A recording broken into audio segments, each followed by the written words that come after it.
नमस्कार, मैं हूं पवन त्यागी। राजस्थान में आखिरकार मंत्रिमंडल के नाम घोषित हो ही गए और मंत्री पद के लिए विधायकों को, जिनकी संख्या 22 है, वहां के राज्यपाल ने शपथ दिला दी। अब 22 मंत्रियों की लिस्ट अगर आप देखेंगे तो लोग चौंक जाएंगे। बाबा बालकनाथ की चर्चा हो रही थी, पहले सीएम, फिर डिप्टी सीएम, फिर कह रहे थे साहब गृह मंत्री बनाया जाएगा। इस मंत्रिमंडल में बाबा बालकनाथ ही नहीं, वहां 3 ऐसे भगवाधारी संत थे जिनकी चर्चा थी कि जरूर इनमें से कोई मंत्री बनेगा। लेकिन जिस तरह की खींचातानी राजस्थान के इन बाबाओं में दिखी, उसके बाद इन तीनों बाबाओं को विवाद ना हो इसलिए आउट कर दिया गया। यानी बाबा बालकनाथ, जिनको सीएम चेहरा बताया जा रहा था, वो मीडिया उनको प्रसारित कर रहा था। हम भी ये बात कह रहे थे कि जिस तरह की मांग जनता कर रही है, शायद लगता है बाबा बालकनाथ को सीएम बना दिया जाए। फिर लगा शायद डिप्टी सीएम, फिर मंत्रिमंडल में उम्मीद थी कि चलो एक कोई मंत्रिमंडल तो जरूर मिलेगा क्योंकि सांसद थे। लेकिन अब भारतीय जनता पार्टी ने जो 22 नाम घोषित किए हैं और जिनको मंत्री पद की शपथ दिलाई है, उसमें हालांकि ऐसे कई नाम हैं जो पहली बार विधायक बने हैं, ऐसे कुछ नाम हैं, और एक नाम तो ऐसा भी है जो अभी भी कच्चे मकान में रहते हैं। जी हाँ, ये लिस्ट को चौंकाया गया है। और आपको बता दें कि जो 22 हैं, इसमें भजनलाल कैबिनेट में वो 22 विधायक जो मंत्री बनेंगे, इसमें 5 राज्य मंत्री हैं और 5 स्वतंत्र प्रभार के राज्य मंत्री हैं। इसमें महिलाओं की संख्या मंत्रिमंडल में 2 है। और जो पूरी सूची है उसे देखकर आप जानेंगे कि हर वर्ग को साधने की कोशिश ये भजनलाल मंत्रिमंडल में की गई है भारतीय जनता पार्टी की तरफ से।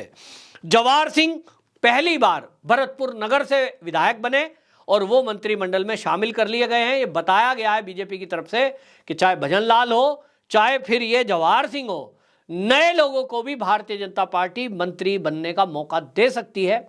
आपकी छवि कैसी है? आप पुराने हैं, अपना नाम मीडिया में चलवा रहे हैं, अपने नाम की चर्चा चला रहे हैं, या किसी तरह का प्रेशर क्रिएट करने की कोशिश संगठन पे करेंगे तो आपको बिल्कुल किनारे कर दिया जाएगा। आप पार्टी के लिए निष्ठा से काम कर रहे हैं तो आप बिल्कुल किनारे पे खड़े हो, वहां से भी चुनकर आगे ले आया जाएगा। कम से कम 2 नाम देखकर राजस्थान के ये भारतीय जनता पार्टी के नेताओं को समझ जाना चाहिए। एक मुख्यमंत्री भजनलाल और दूसरा, जैसे मैंने कहा, जवाहर सिंह पहली बार बने हैं। कोई सोच भी नहीं सकता था, इन्हें तो उम्मीद भी नहीं थी, लेकिन उनको बनाया गया है ये बताने के लिए कि आप अपना काम करिए, अनुशासन में रहिए, बयानबाजी ना करिए, मीडिया में आने के बजाय पब्लिक में आइए तो आपको चुन लिया जाएगा। और अभी भी ये विस्तार होना अभी बाकी है, 10 के करीब मंत्री अभी और बनने हैं। इसी तरह आपको बता दूं, बाबूलाल खराड़ी जो है वो उदयपुर के झालोड़ से बने हैं, सर्वश्रेष्ठ विधायक बने और आज भी ये कच्चे मकान में रहते हैं। ये एक ऐसे विधायक हैं जो विधायक होते हुए भी आप सोचिए कि कोई भ्रष्टाचार नहीं है, मतलब मकान भी पक्का नहीं बना पाए। जबकि एक टर्म में अगर कोई विधायक बन जाए तो वो अपनी कई पीढ़ियों को तार देता है, लेकिन वो भ्रष्टाचार से होता है। ये बीजेपी के विधायक हैं और इनकी चर्चा पूरे राजस्थान में है, इसीलिए इनको मंत्री पद में शामिल किया गया है। सांसदों में से अगर बात करूं तो राज्यवर्धन राठौर एक साइलेंट, और मैंने तो कहा था कि ये काबिल हैं क्योंकि सेना से आए हैं और कर्नल रिटायर हुए हैं। इसी तरह किरोड़ी लाल मीणा बड़े नेता हैं, इनको मंत्री पद में रखा गया है।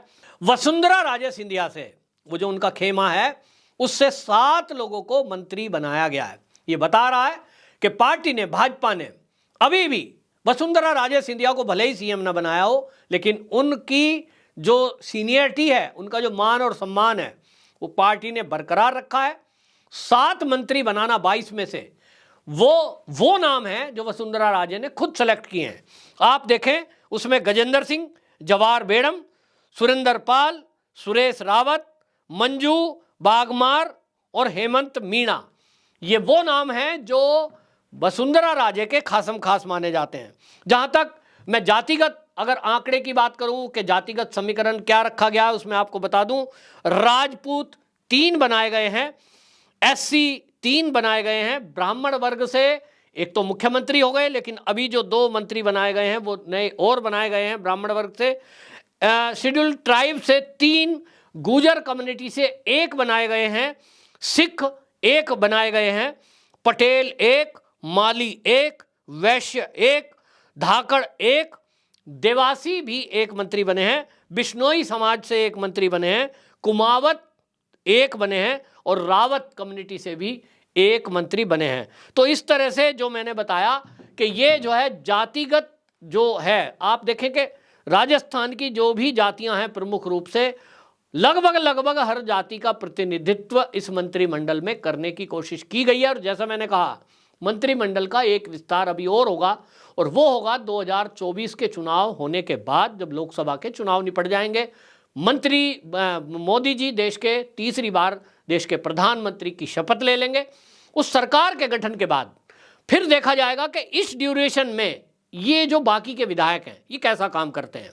जिनको मंत्री नहीं बनाया गया, इन पर सब पर नजर रहेगी। और जैसा कि अभी आप बाबा बालकनाथ का उदाहरण देख रहे हैं, नजर अभी तक भी थी। इसी कारण से वो साइड हुए हैं, क्योंकि पार्टी की नजर से कुछ छुपता नहीं है।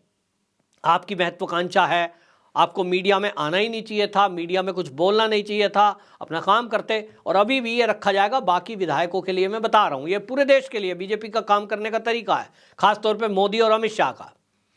इन सब पर नजर रखी जाएगी, जितने भी ये 3 राज्यों में अभी सरकार बनी है, और ये उत्तर प्रदेश में भी हो रहा है। सब जगह नजर रखी जाती है कौन कैसा काम कर रहा है। जो बाकी अभी मंत्री नहीं बने हैं, अगर वो चुपचाप अपने काम करेंगे क्षेत्र में, परफॉर्मेंस अच्छी आएगी।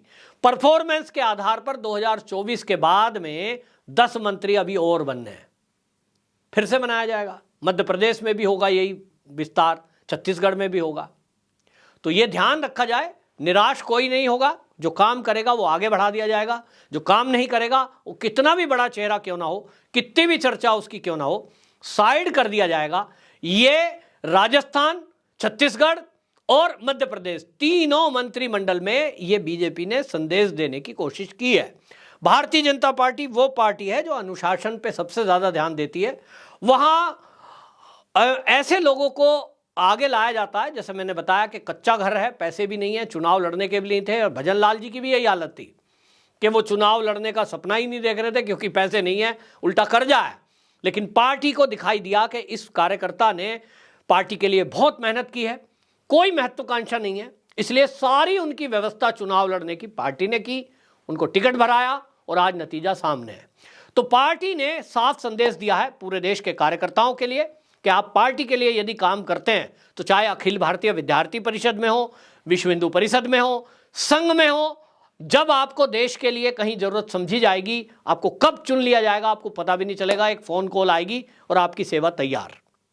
ये पार्टी है जो हर कार्यकर्ता के दुख सुख को नजर में रखती है, हर पार्टी के कार्यकर्ता के काम पर नजर रखती है, और काम को ही महत्व सब जगह दिया जाता है, क्योंकि ये कर्म योनि भी है। इसमें अपना कर्म किए जाओ, फल की इच्छा मत रखो। कृष्ण जी का संदेश भी है। लेकिन राजनीति पार्टी में कई बार लोग भूल जाते हैं, फल की इच्छा पहले करते हैं, कर्म करते नहीं है, तो फिर ऐसा ही होता है जैसा ये मंत्रिमंडल में हुआ है।